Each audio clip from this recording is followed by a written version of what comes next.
the heart and soul behind every business. Stories. Welcome to Business Story of the Week, hosted by me, Joshua Laurie. From setbacks to comebacks, from tragedies to triumphs, we inspire entrepreneurs through conversations that matter. Witness the magic that turns dreams into reality. Whether it's your career, business, or life, your success is always one story away. This is Business Story of the Week. Hey, this is Natalie Nixon, and you're watching Business Story of the Week.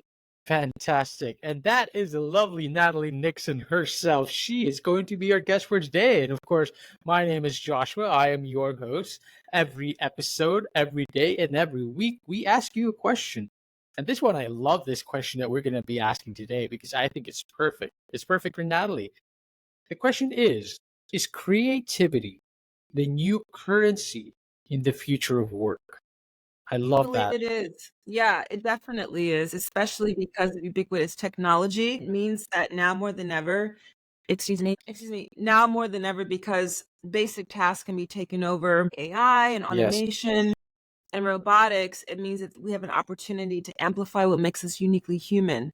And our creative capacity is something that makes us uniquely human. So it's a currency to the extent that it can level up what you bring to the table. It can level up your intellectual IP, your intellectual capital. It can level up how you show up to work, how you're interacting with others, how you can collaborate. So it's absolutely an asset and a currency. I love that you mentioned AI right away. And of course, for me, the biggest kind of like an elephant in the room question right off the bat is one of the last things we thought AI was going to take over was art. We didn't think that like maybe words they can take over, maybe numbers, yes, but definitely not art, especially not at the speed that it has taken over where it's at right now. AI art is everywhere, and it's pretty good, but it's feel like it's gotten to a point where it's hit a wall, where it's only now good for marketing, maybe advertisement. But still, my question is, what is your opinion on that? In that AI art has pretty much overtaken a lot, but where do you think if AI art is so dominant, where do you think human creativity can still be valuable? Well, I think, well, first of all, I don't equate creativity only with art. It's my perspective in the book that I wrote, The Creativity Leap, that the best engineers and scientists and coders and lawyers and accountants and artists are super creative when they're toggling between wonder and rigor to solve problems. My perspective about AI is that it's just a starting point. AI and other technologies are our co-pilot. So it's kind of like saying this calculator is going to mean that we will not be good at mathematics. The calculator is a tool, it's a means to an end to help us process mathematical equations a little faster, but it does not stop there. So, similarly, if you look at, you said AI art has hit a wall, I think that's because there is a certain imprint that the human touch can bring. And even if artists are using AI to generate some visuals, if they stop there, that's their prerogative, but the opportunity is to really use it as a launch pad. And I see the same thing for writing, the same thing for music. AI is really good at, it's decent at improvisation and mimicking jazz improvisation, but it doesn't mean that it is equivalent. Absolutely, absolutely. And of course, like AI, generative AI is just as good as what you inputted, and the final result isn't always as good. But I love how you took it to a level where creativity isn't limited to just art, right? But of course, creativity takes on many different forms, and you are a living, breathing example of that. Of course, Natalie Nixon is the creativity strategist. She is the creativity whisperer to the C-suite. I love that, by the way. The creativity whisperer to the C-suite. Natalie, you've combined your background in anthropology, in fashion, in your dance, all that you've combined with your work in creativity strategy.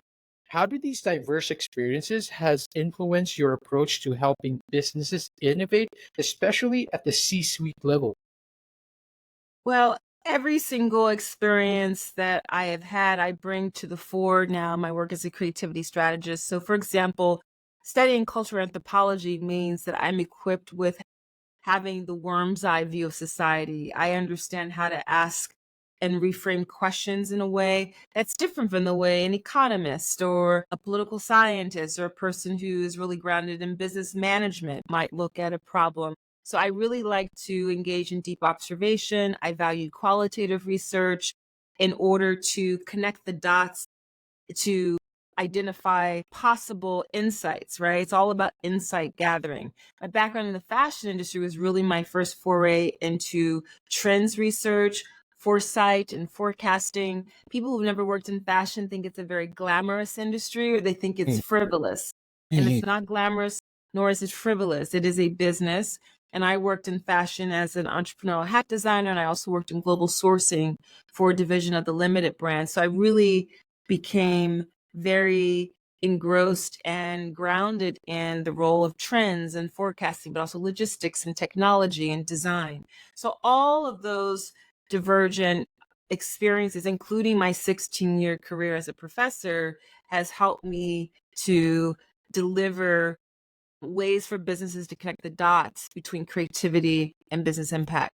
I love that. I love that you've combined all of that, and the way you talked about it, it's just like it's essential that it's just again, you're not only focused on the art, right? Like you said earlier, marketing guru Seth Godin actually said that Natalie can help you get unstuck and unlock the work you were born to do. I love that. And it's not just, and I believe that is what you do with your creativity strategy. And I want to learn a lot more about that. You got me really interested on what creativity strategy does. What does it entail? Natalie, if creativity was a dance, what moves would you say are the most essential for leaders in order to master today's rapidly changing business world? Well, this may sound counterintuitive, but I Mm, think what dance, especially something like partnering dance, like you learn in something like ballroom dance, is you must learn to follow. I think the best leaders are the ones who follow their intuition. They're the ones that follow the cues that their teams are giving them, and they're the ones that follow what the market is telling them rather than charging ahead and insisting that they have the answer. They're excellent followers. So that is a real valuable takeaway that I have from I've now been consistently studying ballroom dance for going on 5 years, wow. and I have life lessons every single time I'm learning the bolero or the rumba or the West Coast swing. It's rich with metaphor and lessons for leadership. But the biggest one, again, sounds counterintuitive, but if leaders learn how to follow, they will be miles ahead in getting buy-in with their teams. I love that answer. Of course, the analogy was a dance, right? How do you follow the dance steps? How do you follow your partner? How do you follow your team? How do you gather your insight? It circles back to what you just said earlier. It's like creativity is about insight gathering as well. You know, with all the diverse experiences and industries that you've been in. Natalie, unravel to us a little bit, what does the creativity strategy entails? What is it that you do? What is it that you help leaders and business owners and executives achieve through your creativity strategy? Well, it goes back to what I said a little earlier, which is that I'm helping them connect the dots between creativity and business impact so that they can consistently and sustainably innovate. And while everyone wants to innovate, it's my perspective that they're often starting in the wrong place. They actually should be starting with building the creative competency of themselves as individuals and of their teams. But then we go back to, well, what is creativity? So if you're only thinking that creativity is learning to dance or picking up a paintbrush, that is one dimension of creativity. Artists are exceptional wrestling with the ambiguity of the creative process.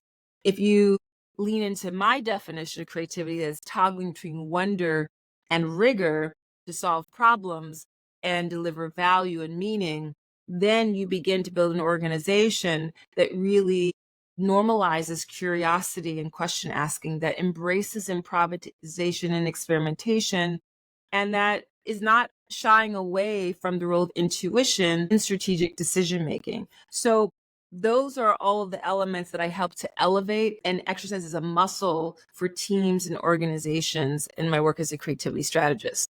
I love it. I love it, of course. And I love that you mentioned rigor and curiosity, but because that was exactly my next question.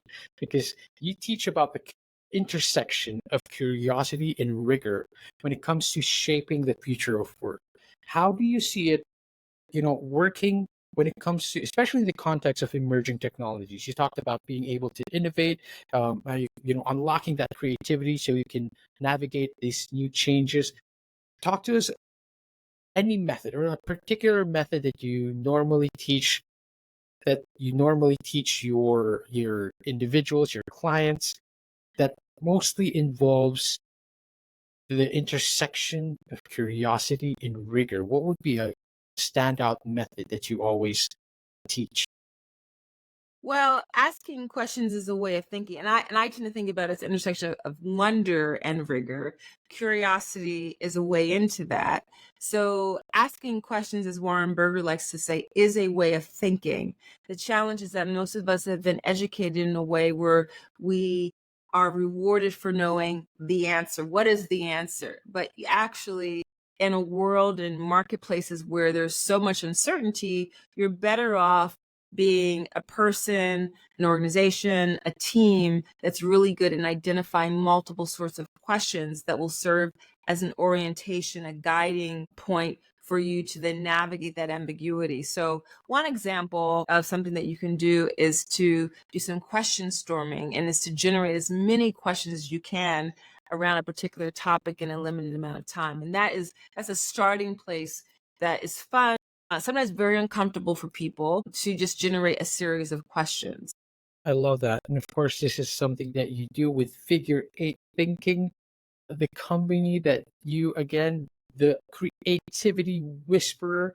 And I love that. I love storm questions. Like you just come up Question storming. question storm. Okay, like I flip it, but yes, so you come up with as much many questions as you can, and then I think that is when the creativity juices just start flowing in, and it just start going in there, and I think that is where it truly starts. Natalie, I normally start this show with an origin story. I didn't get to start the ask this at the first part, but what I want to ask now is, what was a young Natalie like? Of course, today Natalie is an author of an award-winning book that she titled The Creativity Leap, and it's been ranked the 2024 Thinker 50 Radar cohort and among the top 50 keynote speakers in the world today. Natalie, did the young Natalie always think? Was she always curious? Was she always creative? What would the young Natalie say to the Natalie of today? Definitely was always curious. I think we are all born incredibly creative. We're hardwired as humans to be creative. I was a tomboy. I was very active. I loved to dance. I loved to play. I was a big daydreamer, highly distracted. I still tend to be that way. And I think that, did you ask me what would the younger Natalie say to the older Natalie? Yes, please. Maybe she would ask, "Why don't you read fairy tales anymore?" Because I used to love fairy tales, and that's actually a good question. I need to go back and revisit some fairy tales. Fairy tales were a way I lost myself in these enchanted worlds where anything was possible, and I think it's so important for all of us to continue reading some form of fiction. I still read fiction. Absolutely. I have to be more earnest in doing it because I obviously read a lot of nonfiction, but it's so important to read fiction.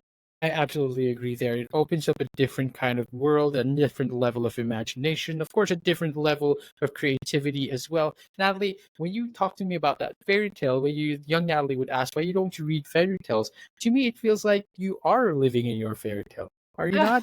Thank you.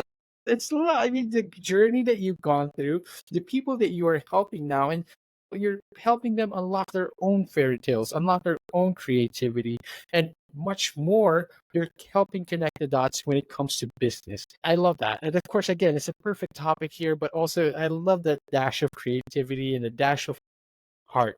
We could use a lot more heart in this world I agree. today. And of course, the website is figure8thinking.com. Natalie, where else can we find you? Where else can we connect with you? Where else can we learn more? We'll definitely sign up for the Ever Wonder newsletter when you go to figure8thinking.com. follow me on LinkedIn, follow me on Instagram. I post a lot of content, share a lot of ideas and frameworks and useful practical techniques. So, and I hope that you'll connect with me on LinkedIn, follow me there, and sign up for the Ever Wonder newsletter. Absolutely. Of course, ladies and gentlemen, make sure go check out figure8thinking.com. Go check her out on Instagram. Send Natalie a connect on LinkedIn. Get connected with her and get in touch and get connected with your own creativity as well. If this is something that resonates with you as a business owner, as an entrepreneur, you know where to find Natalie. Natalie, one last bit of wisdom that you would love to leave behind the audience, what would it be? Take us home. I think I would share a quip that a former boss of mine in the fashion industry used to say. His name was Jim Schwartz. He would say, keep your eye on the donut, not the hole. Wow, I love that. I love that. I love that. We're going to close it right there because Natalie has shared so much for us and is giving us so much today. Natalie, thank you for coming on the show. I truly, truly appreciate the insight and the creativity, the heart and the love that you've shared today. Thank you for having me. To all our audience and listeners out there, I hope you guys enjoyed this episode. I truly did. It's pretty obvious. I hope you like this one, and we will see you on the next one. Bye bye. All right, so here's the thing. We try to get a little bit better every day, but we can't do it without you. So if you like the video, make sure to like and subscribe below. And if you have any comments, just leave them in the space under.